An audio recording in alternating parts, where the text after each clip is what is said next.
हम जिंदगी के किसी भी मोड़ पे अपनी तवज्जो को पीछे हटा लेते हैं तो हम नाकाम हो जाते हैं। उसकी वजूहात क्या है, कैसे हम अपनी तवज्जो को पीछे हटा लेते हैं तो हमें बहुत सी मुश्किलात का सामना करना पड़ता है। अब कुछ लोग कहते हैं कि हमारी ज़िंदगी में मुनाफिक लोग हैं, हमें उनका अंदाज़ा नहीं है, हम उनके हाथों से धोखा खा जाते हैं, हम उनके हाथों से रसवा हो जाते हैं। मेरी बात याद रखने, मुखलिस और मुनाफिक दो बंदों में जो पहचान करना वो मुश्किल काम नहीं है। मैं आपको एक मिसाल देता हूँ। आप एक बंदा अगर एक फल को सूंघ कर उसकी खुशबू से बता सकता है कि ये फल मीठा है या कड़वा है या फीका है, उसके जायके में अगर वो डिफरेंस बता सकता है, तकसीम कर सकता है उसको, क्यों? उसमें ये होता है कि उसकी तवज्जो सारी उस फल पे होती है, जिसकी वजह से वो उसकी पहचान करने में वो कामयाब हो जाता है।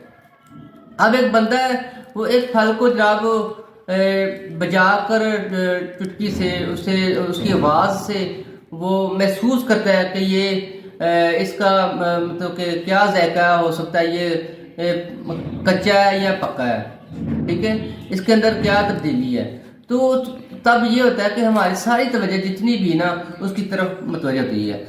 ऐसे ही अगर हम अपनी ज़िंदगी में जितने लोग पाए जाते हैं, अगर थोड़ी सी तवज्जो करें, थोड़ा सा उनको परखें, तो हमें पता चल सकता है कि इस बंदे की कैफियत क्या है, या ये बंदा हमें किस लिहाज से सोचता है, इसकी सोचों का जो दारोमदार है वो हमारे मतलब क्या है।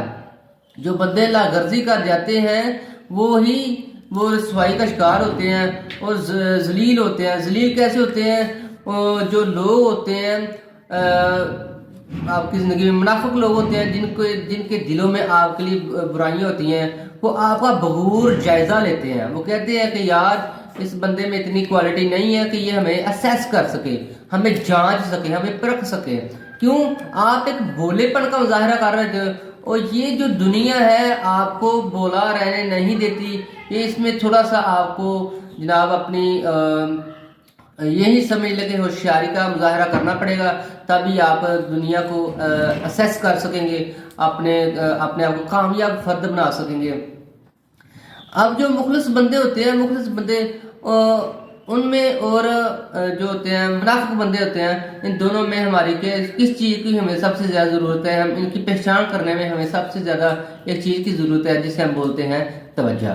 तो कोई भी काम है ना, उसके हम तवज्जो से हटके वो काम अगर करेंगे तो हमें खुसारा होगा। अगर हम वो काम तवज्जो के साथ करेंगे, दुनिया का कोई भी काम है जो हमें एक टारगेट दिया जाता है, आप एक पुलिस मैन है, उसे एक टारगेट दिया जाता है कि आपने भाई ये काम करना है, आपने इस जो चोर को, इस मुजरिम को पकड़ना है। अगर वो अपनी तवज्जो के साथ वो काम नहीं करेगा तो वो ज़लील व ख्वार हो जाएगा, अपना मकाम खो बैठेगा। इसी तरीके से एक डॉक्टर है, वो एक मरीज चेक करता है, अपनी रिस्पॉन्सिबिलिटी, अपनी जिम्मेदारियां, अपनी तवज्जो अगर पीछे छोड़ देता है तो जनाब वो नाकाम हो सकता है। ऐसे ज़िंदगी में तो जो तवज्जो का मरकूज़ है ना, वो अपने आप में वो जनाब अपने आप में महफूज रखें, और तवज्जो के साथ कोई भी काम है वो तवज्जो से करें, ठीक है।